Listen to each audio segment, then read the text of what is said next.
Welcome to the deep dive. We've got this stack of documents in front of us, and our goal is pretty simple today. Cut through all the jargon and pull out what really matters. Right. We're looking at the agenda and all the backup stuff for the Gilroy City Council meeting from June 2nd, 2025. Yep. Think of this as, your quick guide to what they talked about, what they decided, and maybe why you should care about it here in Gilroy.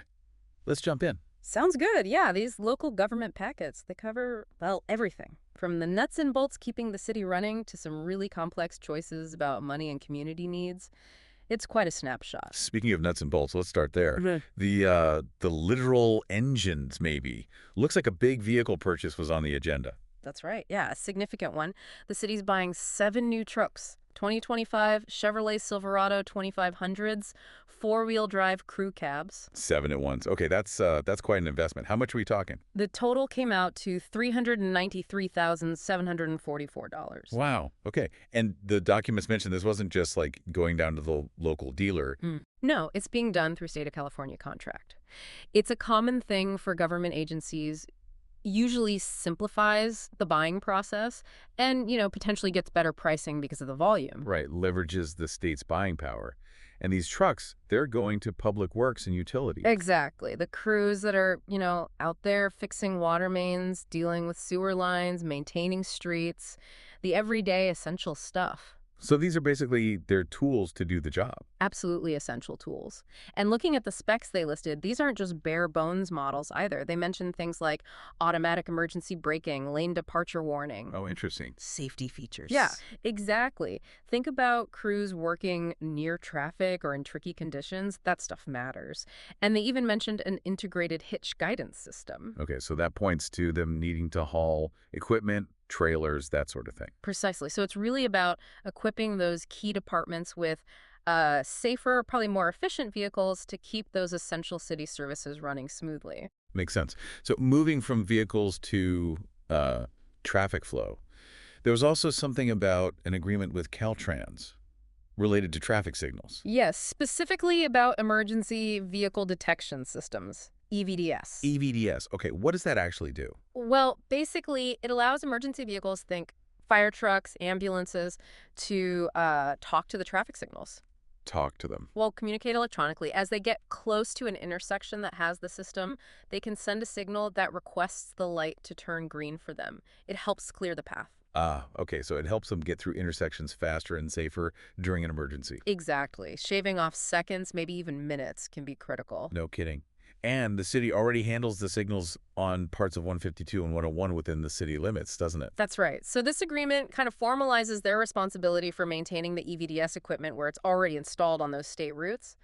But importantly, it also adds responsibility for EVDS at 2 new signals they're planning. New ones. On First Street, which is State Route 152 at Kern Avenue and also at Hilton Drive, once those signals are actually built and running. So the city's taking on more responsibility for this potentially life-saving tech on state roads inside Gilroy. That definitely seems important for, public safety, maybe speeding up response times. Yeah, it's a good example of different agencies working together, really focused on keeping residents safe. Okay, good stuff. Well, Let's shift gears now from keeping things running to how the city is shaping the place development decisions and also what's happening with parks. right. Development approvals pop up pretty often. Mhm. This meeting had an action on a time extension for what's called a tentative map. Okay, this was tentative map TM 2102. It's for a site just over 10 acres at 6970 Camino Arroyo, and they approved a 12-month extension. Correct. That site is part of the bigger Gilroy Crossings Commercial Industrial Plan unit development, a PUD, basically. A PUD allows more flexibility, right? Yeah. Mixing uses. Yeah, exactly. Instead of strict zones, you can have a mix. And for this specific piece of land, the plan includes, a drive-through restaurant, a gas station, 2 hotels, and also 2 future industrial buildings. Quite a mix. Definitely sounds like a major project there. Mm-hmm. So the original approval was back in June 2023, set to expire this June 2025. Now it goes to June 2026. Right. And granting these kinds of extensions, it's allowed under state law, the Subdivision Map Act. It gives developers some breathing room, dealing with financing, permits, all that stuff. The key thing here, though, is the documents say this extension doesn't change any of the original conditions the council put on the project. Okay, so the rules are the same, just the deadline is pushed back. And the environmental review for this was already done. Yes, back in 2023, they adopted what's called a mitigated negative declaration. Meaning they found potential impacts but required fixes. Pretty much. They identified ways to reduce any potential environmental harm to a level considered less than significant. So extending the map doesn't mean redoing that whole environmental study. Got it. So really, this just signals that this specific project is still alive, probably working through the usual hurdles, but it's moving forward under the terms already agreed upon. Exactly. It confirms the project hasn't just disappeared. Now, shifting from future buildings to existing community spaces, Parks and Rec. Yeah, the Parks and Rec Commission seemed pretty clear about their budget wants, and one particular sport really jumped out. Seems like there's a lot of demand. Oh, pickleball, for sure. It's just exploded everywhere, hasn't it? And apparently, Gilroy residents have been asking for dedicated courts since way back in 2021. Wow, okay. So the commission listened. Their number one capital request was for 4 dedicated pickleball courts at Los Animas Park. What's the cost on that? They budgeted $1,500 for those 4 courts. 400 grand, okay. Why Los Animas? Well, the thinking was it already has things like restrooms and electricity nearby. That helps keep the total project cost down, less new infrastructure needed. Plus, more activity might make the park feel safer, too. Makes sense. And it wasn't just pickleball, right? They asked for other stuff at Los Animas, too. Yeah, they also requested about $157,700 for fixing up the handball and basketball courts, improving the lighting, things like that. And then a bigger picture item. $250,000 to update the city's parks master plan. A master plan update. How old is the current one? Get this, 2004. Wow. Yeah. Okay. Things have probably changed a bit since 2004. Just a bit. Population's grown, different people live here, what people want to do in parks has changed, like, hello, pickleball. So yeah, an updated plan is really needed to figure out where the gaps are now, set priorities for spending money wisely, and just guide park development for the next, say, 10 or 15 years. So these requests really show the city trying to catch up with what people want now, impacting quality of life, making sure there are good places to get outside and play. Yeah, it's a direct line from people asking for things to, well, hopefully budget money getting spent on them. Okay, let's dive into the money side of things more broadly now. The city's finances and also how they're trying to meet some pretty serious community needs, especially for folks who might be struggling. Right. The council got the third quarter budget update. This is for the fiscal year 2024-25. So basically a check-in 3/4 of the way through the year on how the money's flowing. Looks like the general fund, that's the main operating fund, Right. is doing okay. Yeah, largely tracking as expected, both on the revenue coming in and the money going out. The report mentioned they actually anticipate some savings by the end of the year across different departments. Good news. Yeah, and other funds, like the one for paying off debt and the sewer fund, they're also tracking pretty well. Though I saw a note that some capital project spending is a bit delayed, like in the internal service fund and sewer. Right, that happens sometimes with bigger projects, construction schedules slip, things like that. They expect those to catch up by year end. The main takeaway from the report, though, is that the budget is structurally balanced. Meaning ongoing income covers ongoing expenses. Basically, yes. But, and this is important, the report also highlights that the city is relying on using fund balances. So savings, essentially. Exactly, using savings from prior years to pay for one-time investments. Like what? Like those park improvements we just talked about, facility upgrades, the new trucks we started with, other public safety gear. It's a normal way to fund these big, non-recurring costs, but it does mean you're dipping into reserves for them, not paying for them solely out of this year's income. That's a really key point. Okay, speaking of paying for things, there was also an action about the library bonds, setting the tax rate. Yeah, this is the property tax rate, specifically to pay back the bonds that voters approved way back in 2008. The money borrowed to build the library we have now. Right. So what's the rate they set for next year, 2025, 26? It's 0.0125 per $100 of assessed property value. Okay. What does that mean for an average homeowner, like per $100,000 of value? Works out to about $12.50 per $100,000 of assessed value. $12.50. And that's actually a little lower than last year. It is, slightly. That can happen if overall property values in the city go up while the amount needed to pay the debt stays the same or goes down. And importantly, this money is legally locked. It only goes to paying off that library debt. Can't be used for anything else. Got it. So a direct result of that 2008 vote showing up on tax bills just for the library. Yeah. Okay, now, moving to some really significant social needs. There was a big discussion about the Community Development Block Grant Program, CDBG. Yeah, CDBG is a really important federal program. It comes from HUD Housing and Urban Development.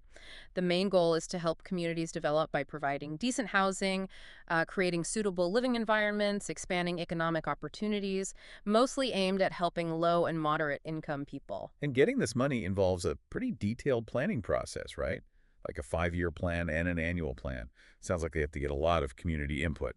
Oh, absolutely. It's a requirement. They have to do extensive outreach surveys, workshops, talk to service providers, hold focus groups, really try to understand the biggest needs directly from the community itself. And based on all that input plus data, they identified 4 main priorities for Gilroy. That's right. The top needs that came out were supporting and preserving affordable housing, preventing and reducing homelessness, increasing supportive and public services, especially for specific groups like seniors or people with disabilities, and lastly, investing in community development and neighborhood revitalization, like fixing up infrastructure. Those sound like, well, huge challenges. So how much CDBG money is Gilroy actually getting for the upcoming year, fiscal year 26? The direct allocation for FY26 is $380,083. But they also have some leftover funds from previous years, maybe from projects that finished under budget. So the total amount they actually have available to allocate for FY26 is $458,912. Okay, almost $500,000. But how do they decide where that money goes? I imagine the need is way bigger than the funding. That is exactly the problem. HUD puts limits or caps on how much can be spent in certain categories. For public services like funding nonprofits providing direct help, the cap is only 15% of the annual allocation. 15%. Of the $380,000, that's not much. Right. It works out to only about $57,000 available for all public service programs combined for the whole year. There's also a 20% cap for program administration, so these caps create a real squeeze, especially given how high the need is for those services. So I assume nonprofits and others applied for that tiny pot of public service money. What kind of services were asking for funding? Yeah, they got applications covering a whole range of critical needs. Support for foster youth, housing help specifically for residents with disabilities, adult daycare, Meals on Wheels for seniors stuck at home, fair housing advocacy, and transit services for vulnerable folks. Wow. Those all sound incredibly important and directly match the priorities they identified. So with only $57,000 available, what did the city staff recommend doing? Well, faced with that tough situation, the recommendation was basically to split that limited public service funding equally among all 6 eligible applicants. Just divide it 6 ways. Pretty much. It means none of them get fully funded, obviously, but the thinking is likely that it provides some level of support across all those different critical areas, rather than picking just 1 or 2 winners. It's a really difficult balancing act. So where does the rest of the CDBG money go then? The non-public service part. The bulk of that is proposed for things like sidewalk repairs, adding curb ramps for accessibility, basic but essential neighborhood infrastructure improvements. That falls under the community development priority. This really highlights that tension, doesn't it, between the goals of the program and the reality of tight funding and rules. I saw there were public comments included, too, driving this home. Oh, definitely. Organizations like Rebuilding Together Silicon Valley made a really strong case. They talked about the huge need for funding basic home repairs for low-income homeowners, seniors, families, people with disabilities, fixing leaky roofs, unsafe wiring, making bathrooms accessible, stuff that keeps people safe in their homes and prevents them from being displaced. That ties right into preserving affordable housing. Makes total sense. And who else commented? SourceWise also spoke up, highlighting the desperate need for funding for free transportation services, specifically for low-income seniors and residents with disabilities. They emphasized how vital that service is for people to just get to doctor's appointments, the grocery store, basic essential things. That hits the public services for special populations' needs squarely. Yeah. Hearing from the groups doing the work on the ground, it really shows the real-world impact of these funding decisions. Even with careful planning and identifying needs, the money just doesn't stretch far enough for so many valuable services. Exactly. It's way more complicated than just handing out money. It involves navigating federal rules, balancing immense needs, and making some really tough choices. Definitely puts it in perspective. Yeah. Okay, let's circle back to city operations again, looking at some regulations that affect daily life and also the people who, make the city run. Right. One item was about public safety again, specifically wildfire risk. The city formally adopted the state's fire hazard severity zones map. Okay, that sounds kind of technical. Is it just paperwork? Well, it's a required step under state law, but it has real consequences. This map classifies different areas of the city, the parts Gilroy is responsible for, the local responsibility area, or LRA, as having moderate, high, or very high fire hazard risk. It's based on things like, vegetation, slopes, typical weather. So once the city adopts this map, then what? Then updated state building codes automatically kick in for new construction and potentially for major remodels too, but definitely for new builds in those high and very high hazard zones. And these codes require What? fire-resistant materials. Yeah, exactly. Things like specific types of roofing, siding, vents, rules about clearing vegetation around buildings, stuff designed to make buildings less likely to ignite if a wildfire approaches. It's about building smarter in higher risk areas. Is this the same map insurance companies use? Good question. It's related but not exactly the same. Insurance risk models might look at similar factors like hazard zones, but they also look at very specific details about the individual property, its history, current market conditions. It's a different calculation for setting rates, though the underlying hazard data is often similar. Okay, good clarification. So from fire safety to food trucks, looks like the city approved a pilot program for mobile vending. Yes, a 12-month pilot program. The idea is to test the waters, see how it works, get feedback from the public and businesses before they decide on permanent rules. Trying it out first. Smart. So what are some of the rules for this pilot? Vendors obviously need a permit. Of course. And there's an interesting one. If a vendor plans to operate for more than an hour in one spot, or within a certain distance, they need to have a written agreement showing they have access to a restroom for their staff. Addressing the practicalities and public health side. Right. And they also establish some no mobile vending zones, Where are those? primarily the downtown core area, also right around the farmers market, but only when the market is actually open. Okay, so trying to manage potential conflicts or congestion in those specific spots. Seems like it. Plus, there are other rules like keeping a certain amount of the sidewalk clear for people to walk, staying certain distance away from ATMs or schools. It seems like a pretty structured way to try out mobile vending while trying to head off potential problems. Balancing new options with existing concerns.